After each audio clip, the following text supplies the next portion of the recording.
I'm hiding in Jordan's closet when I hear her son's voice in the living room. Mom? You home? My heart stops. I press myself against the back wall, between her tailored blazers and silk blouses. The cedar scent of her perfume clings to everything expensive, sophisticated, the smell of a woman who's built an empire while I was still in middle school. Ethan. Her son. 28. Same age as me. We went to Oregon together. Same fraternity. I was his big brother during rush week.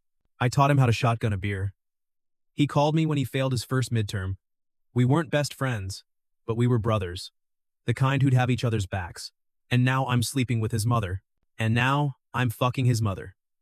In here. Sweetheart, Jordan calls from the bedroom. I hear her moving. Probably pulling on the robe I watched her take off 20 minutes ago. Through the crack in the closet door, I see her pause. Our eyes meet for a fraction of a second. She's 46 and utterly devastating silver threading through her dark hair. Laugh lines around her eyes. The kind of beauty that comes from knowing exactly who you are. She mouths, "Don't move." Then she walks out, closing the bedroom door behind her. I stand there in the dark, heart hammering, wondering how the hell I got here. 3 months ago, she asked me a question that changed everything. What exactly are we to each other? And like an idiot, I gave her the most dangerous answer possible. Whatever you want us to be, forever. Now I know what forever costs. My name is Alex Reed. I'm 28 years old, and I'm a freelance graphic designer in Portland. 6 months ago, my life was simple, boring, safe. Then I met Jordan Taylor. It happened at a networking event I almost didn't attend. Creative professionals mixer at some bougie gallery in the Pearl District. Free wine, overpriced art, people in expensive clothes pretending to care about each other's work. I was nursing my second glass of cheap Pinot, calculating how soon I could leave, when someone sat next to me on the bench. These things are excruciating, aren't they? I turned. A woman older, maybe mid-40s, was looking at me with knowing amusement. She wore a charcoal suit that probably cost more than my rent. Her hair was pulled back in a low twist, exposing a neck I immediately wanted to. Stop. Don't even think it. First time? She asked. That obvious? You have the look of someone contemplating escape routes. She extended her hand. Jordan Taylor, architect. Alex Reed, designer. Her handshake was firm, professional. But her hand was warm, and when she smiled, something in my chest twisted. What kind of design? Branding, mostly. Logos, marketing materials, boring corporate stuff. Nothing's boring if you do it well. She tilted her head, studying me. How long have you been freelance? 3 years. You? I don't freelance. I own the firm. She handed me a business card. Taylor Architecture. Principal and CEO. 20 years building it. Blood, sweat, and one very expensive divorce. I laughed. Sounds brutal. It was. But I'm still standing. She stood, smoothing her skirt. I need someone to rebrand my firm. We're expanding, and everything looks dated. If you're interested, email me your portfolio. She walked away before I could respond. I stood there holding her card. The scent of her perfume sandalwood, bergamot, something I couldn't name lingering in the air. I should have thrown the card away. Instead, I emailed her the next morning. The first meeting was professional. Her office was in a converted warehouse in the industrial district, exposed brick, steel beams, floor-to-ceiling windows overlooking the river. Everything about it screamed power and taste. Jordan met me in the conference room. Hair down this time, reading glasses perched on her nose. She looked different, softer, somehow, but no less intimidating. Show me what you've got, she said. I walked her through my portfolio, past work, concepts, process. She asked sharp questions, challenged my choices, made me defend every decision. By the end, I was sweating. You're good, she said finally. Better than the last 3 designers I interviewed. But you play it safe. Everything here is competent. Nothing's brave. My jaw tightened. I give clients what they want. I don't want competent. I want something that makes people stop and look. She leaned forward. I'm betting my company's reputation on this rebrand. I need someone who's willing to take risks. I can take risks. Prove it. She slid a folder across the table. Pitch me 3 concepts by next week. Show me what you can do when you're not playing it safe. I took the folder. Our fingers brushed. It lasted half a second, but I felt it like an electric shock. One more thing, she said as I stood to leave. This stays between us. My business partner doesn't know I'm doing this. And if word gets out before we're ready, it could tank our current projects. Understood. Good. She smiled, small, dangerous. I look forward to seeing what you come up with, Alex. The way she said my name low, deliberate, made my stomach flip. I left her office and sat in my car for 10 minutes, trying to calm down. This was business. Professional. Nothing more. I repeated that to myself for a week while I worked on the concepts. The wine bar. Week 2. The second meeting wasn't in her office. Jordan texted me late on a Thursday night.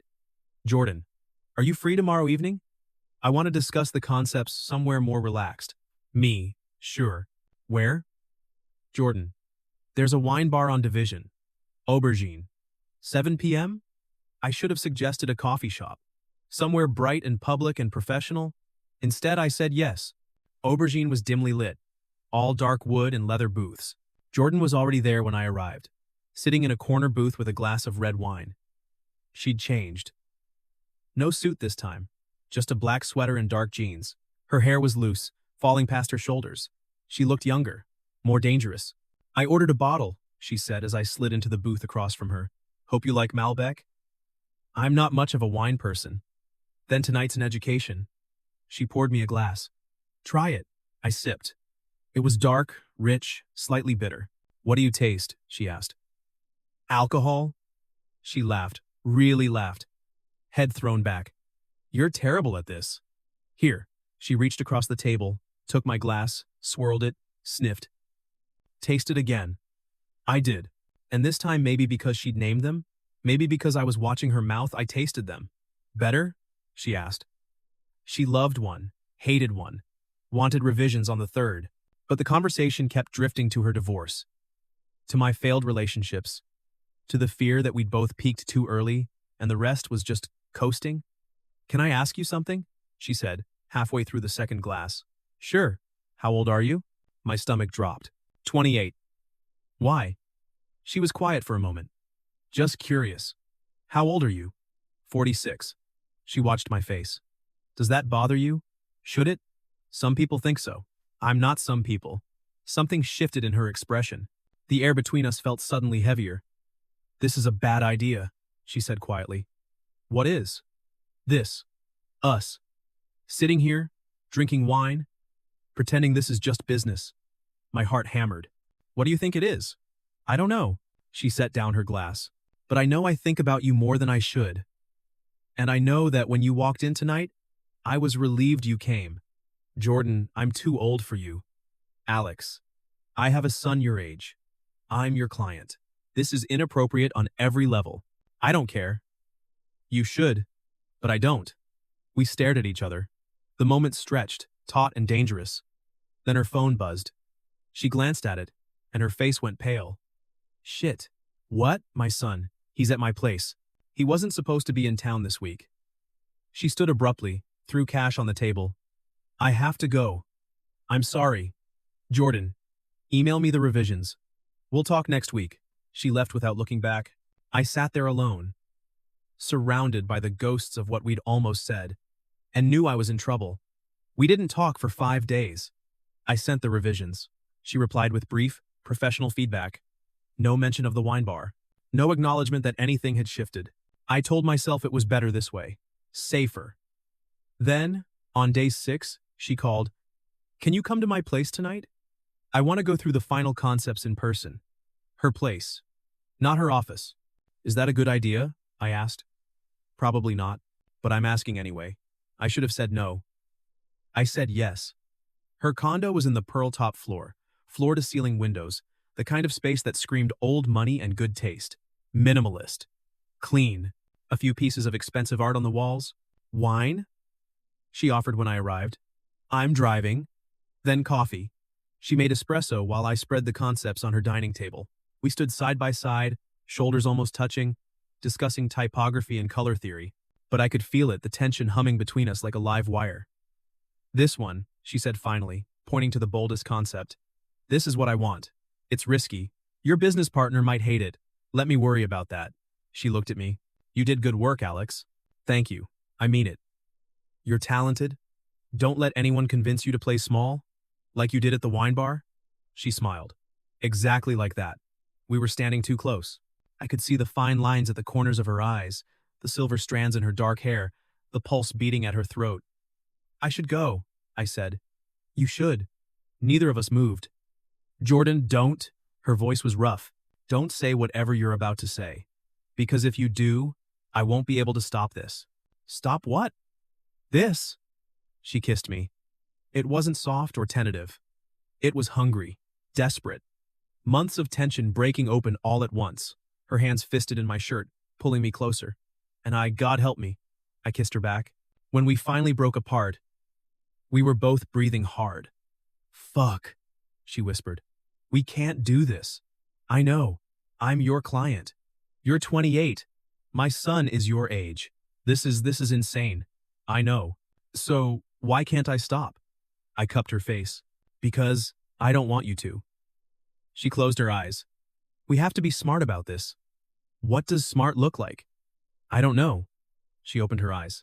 But if anyone finds out my business partner, my son, anyone, it's over. For both of us. I'll lose my reputation. You'll lose the biggest client you've ever had. Slower this time. Deliberate. Stay, she whispered against my mouth. So I did. The close call, week 6. Saturday afternoon. I was at Jordan's place, becoming a pattern now, dangerous as it was when her phone rang. She glanced at the screen and went pale. It's Ethan. My stomach dropped. Answer it. She did.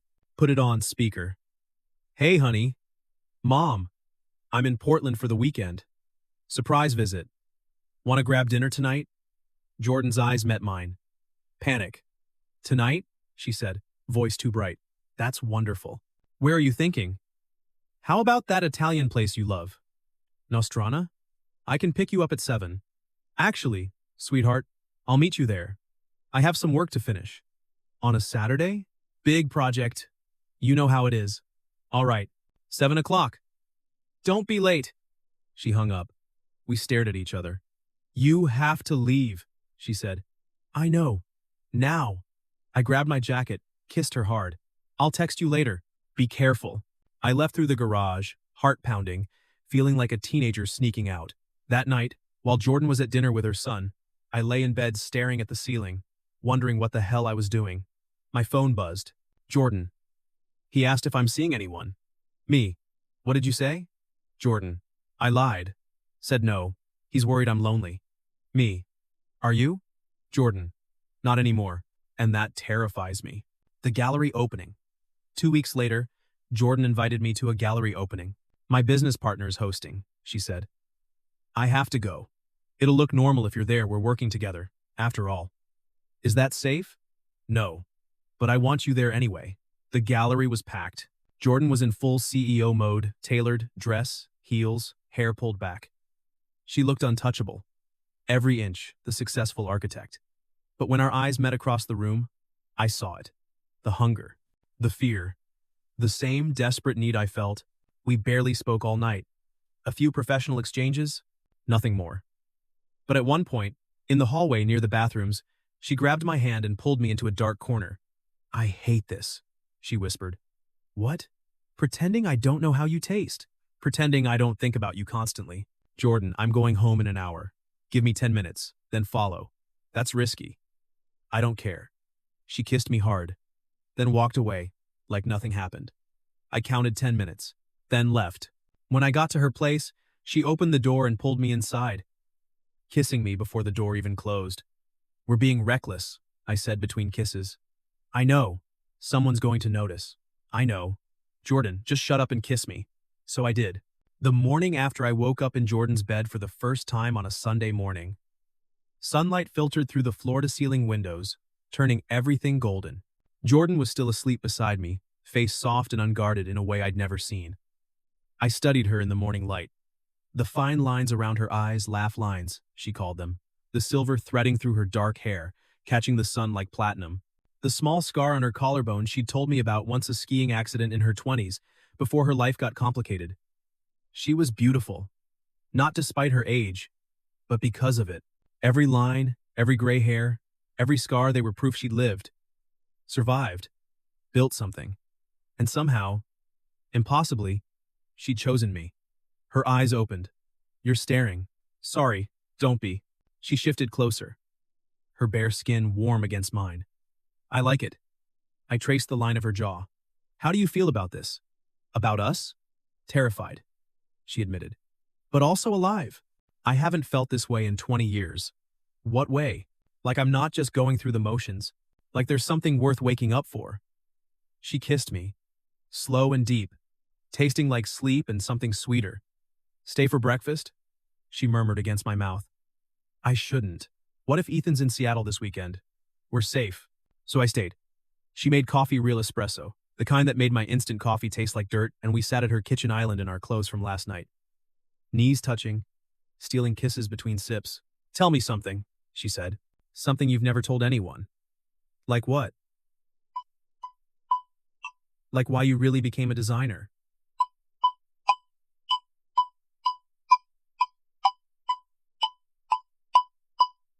Because I was scared of everything else. Designers can hide behind their work. I didn't have to be seen. Just my designs. And now? Now I don't want to hide anymore. She set down her cup, looked at me with those devastating dark eyes. You're brave? You know that? I'm not. You are. You're here with me, knowing how complicated this is. That's brave. Or stupid. She smiled. Maybe both. We spent the whole day tangled up in each other talking, laughing, learning the geography of each other's bodies and histories. And for one perfect day, we pretended the world didn't exist. The business dinner week 7. Wednesday night. Jordan had a business dinner with a potential client. Major project mixed-use development downtown. The kind of contract that could set up her firm for the next 3 years. I wish you could come, she said while getting ready. I was sprawled on her bed, watching her apply lipstick in the mirror. Wine dark red. The color made me want to kiss it off immediately. Would be hard to explain why your graphic designer is at a pitch dinner. I'd say you're consulting on the branding. Is that what we're calling it now? She turned, raised an eyebrow. Careful, or I'll make you actually consult. Promises, promises. She crossed to the bed, leaned down to kiss me. Her perfume wrapped around me sandalwood and bergamot, expensive and intoxicating. I'll be back by 10, she murmured against my mouth. I'll wait up. You don't have to. I want to. She pulled back, studied my face. This is real, isn't it? This thing between us? Yeah, it's real. Good. Another kiss. Because I'm falling? Alex. And I need to know, you'll catch me. Always. She left in a cloud of perfume and promises. I stayed in her bed, surrounded by the smell of her, and tried not to think about how badly this could end. She got home at 11:30, kicked off her heels in the entryway, dropped her bag, and collapsed next to me on the couch. I asked, We got it. Signed the contract tonight. That's amazing. It is. But all through dinner, all I could think about was getting back here. To you. She turned her head, looked at me. That's dangerous, isn't it? What is? Wanting someone this much? Needing someone this much? Maybe. But I think it's also beautiful. She kissed me, slow and thorough, tasting like wine and victory. Take me to bed, she whispered. So I did. The near miss week 8, Saturday afternoon. We were at a coffee shop in Southeast, one of those hipster places with Edison bulbs and reclaimed wood when Jordan went pale. Shit. What? My business partner, Marcus, he just walked in. My stomach dropped. We were sitting across from each other, hands clasped on the table. Very obviously, not a business meeting. Should I? Too late. He saw us.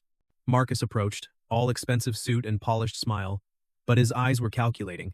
Jordan, I didn't expect to see you here. Marcus, this is Alex Reed, the designer I hired for the rebrand. Ah, the mysterious designer. He extended his hand. His shake was too firm, too long. A power play. Working on a Saturday? Just going over some concepts, Jordan said smoothly. Alex had some questions about the direction. I see. He glanced at our joined hands on the table. Looks like thorough consultation. Jordan pulled her hands back slowly, deliberately, meeting his eyes. Is there something you need, Marcus? Just saying hello. I'll leave you to your work. He smiled. It didn't reach his eyes. Enjoy your weekend, Jordan. He left. We sat in silence for a long moment. He knows. I said finally. He suspects. That's different. Is it? Jordan rubbed her face. Fuck. I was so careful. What do we do? Nothing. We're working together. That's all he can prove. She looked at me. But we need to be more careful. No more public meetings. No more touching where people can see. So we go back to hiding. Just for a while. Until the rebrand is done. Then what? She didn't answer. Because we both knew the truth. There was no then. There was only now, stolen, and secret, and dangerous. And I was starting to wonder if that would ever be enough. The rainy night confession. Week 8. Pouring rain. I'd been at Jordan's for 2 days. She'd told Ethan she was on a work trip to Seattle. In reality, we were holed up in her condo, pretending the world didn't exist. But the lies were piling up, and I could see the weight of them in her eyes. What are we doing? She asked on the second night, curled against me on the couch. What do you mean? This. Us. Sneaking around like teenagers. Lying to everyone. What do you want to do? She was quiet for a long time. Rain hammered the windows. I want to tell people, she said finally. I want to introduce you to my son. I want to go to dinner without looking over my shoulder. I want to be with you. Openly. Okay. She pulled back, looked at me. You understand what that means? The questions. The judgment. People will say I'm cradle robbing. That you're using me for money or connections. My business partner will have a field day. My son might never forgive me. I know. And you're still okay with it? Jordan. I cupped her face. I don't care what people say. I care about you. Her eyes filled with tears. Why? Why what? Why me? You could be with someone your age. Someone without baggage and a complicated life. And a son who will probably hate you. Because you make me feel alive. Because when I'm with you, everything else fades away. Because I took a breath. Because I'm in love with you. The words hung in the air. Say that again, she whispered. I'm in love with you. A tear slipped down her cheek. I'm in love with you too. And it's the most terrifying thing I've ever felt. Then, let's be terrified together. She kissed me. Soft and desperate and full of promise. Forever? She asked. Whatever you want us to be. Forever. The question week 12, Tuesday night. We were lying on her couch, my head on her lap. Her fingers playing with my hair when she went still. Alex.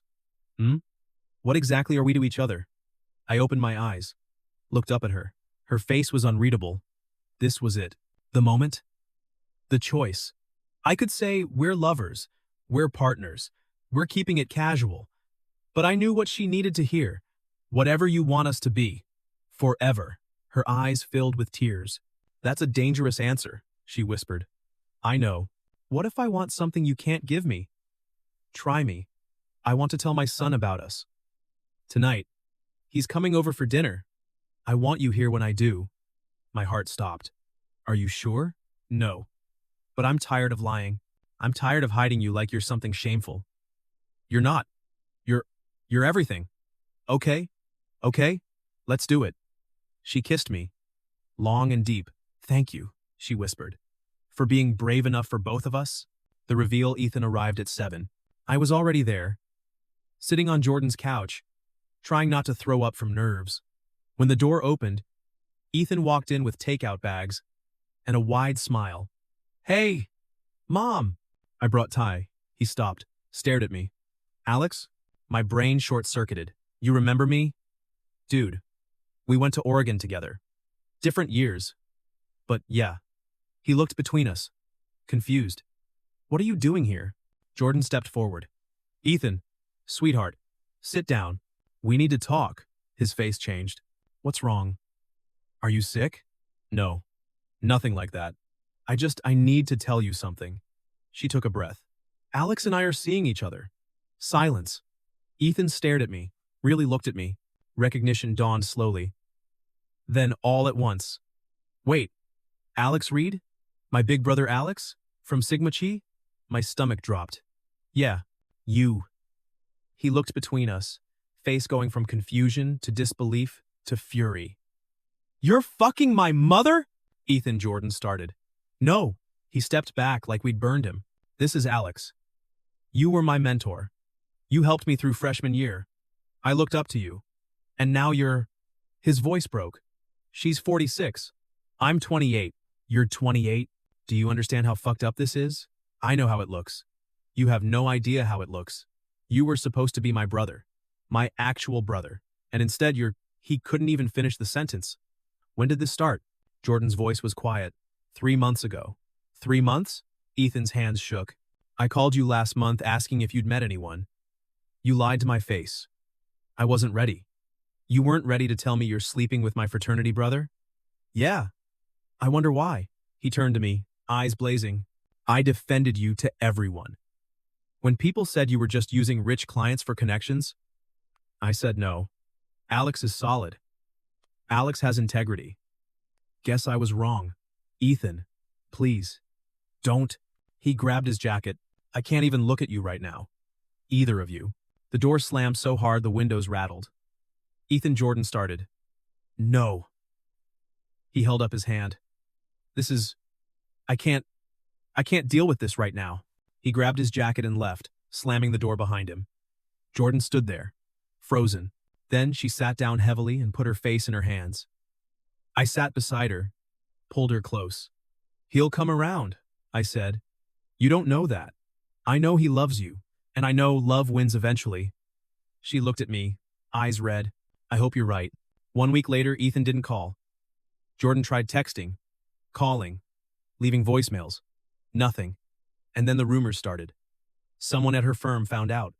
Word spread. Her business partner called an emergency meeting. Is it true? Marcus demanded. You're sleeping with a 28-year-old? Jordan's jaw tightened. That's none of your business. It is when it affects the firm's reputation. People are talking, Jordan. Clients are asking questions. This looks bad. I don't care. You should. We've worked too hard to build this. I'm in love with him. Her voice was firm. And I'm not apologizing for it. Marcus stared at her. You're making a mistake. Maybe, but it's my mistake to make. She left the meeting. That night, she came to my apartment the first time she'd been there. It was small, cramped, nothing like her place, but she didn't seem to care. They want me to choose, she said. The firm or you. My stomach dropped. What did you say? I said I need time to think. She looked at me. I've spent 20 years building that company. It's my life's work. I know. But you? You're? Her voice broke. I don't know what to do. I crossed to her, took her hands. Here's what you're going to do, I said quietly. You're going to think about what you want, not what anyone else wants, not what's easiest or safest or most respectable, what you want. And whatever you decide, I'll support you. Even if I choose the firm? Even then. She kissed me. Hard. Desperate. I don't deserve you, she whispered. Too bad. You're stuck with me. 2 weeks later, Jordan made her choice. She stepped down as CEO, gave Marcus controlling interest in the firm, took a consulting role still involved, but no longer in charge. I built that company, she told me the night she signed the papers. But I don't want to die there. I want more. I want you. It wasn't a fairy tale. Ethan still wasn't speaking to her. Her parents, who she finally told, were horrified. Friends she'd known for years stopped returning calls. She lost clients, lost respect in the industry. People whispered when we went out together, but she held my hand anyway. 6 months later, Ethan finally agreed to meet for coffee. He was cold at first, barely looked at me, but slowly, over an hour, he thawed. I don't get it, he said finally, but I can see you're happy, and I haven't seen you happy in years. Jordan's eyes filled with tears. Really? Yeah. He looked at me. You break her heart, I'll break your face. Understood? Understood. It wasn't forgiveness, but it was a start. 1 year later, Jordan and I moved in together. A little house in Selwood with a studio for her and an office for me. We adopted a rescue dog named Brick, who was terrified of everything. She started her own boutique firm, smaller, more selective, focused on residential design. I did all her branding. People still whispered, still judged, but less. Over time, Ethan came for Thanksgiving, brought his girlfriend. It was awkward, but okay. Jordan's parents still didn't approve. Maybe they never would, but we were happy. Not perfectly, Not without hard days and doubts and moments when the age gap felt impossibly wide. But we chose each other. Every day.